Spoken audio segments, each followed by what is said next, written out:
Hello mga ka-agri. So good morning. Alam nyo ba po ang mga EEWs technician ang nakaka-relate nito.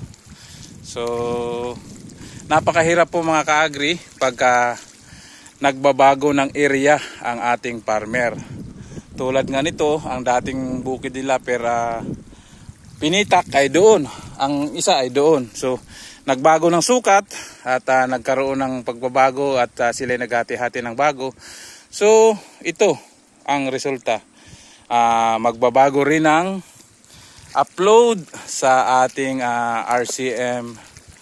Kaya susukat ulit tayo ng bago. Wala tayong magawa kundi susukat ng bago at ipapadelete natin at ida-download ulit natin ang kanyang sukat ng palayan. Kaya kaway-kaway, comment down below sa mga nakaranas na mga technicians, EAWs at sa mga RC masigasig diyan na wala tayong magawa kundi magbago ng sukat at mag-request ng i-delete ang dati niyang area. Yan lang muna ang ating 1 minutong pagsasaka. Ako ang inyong ka-agri, ikaw ang bida.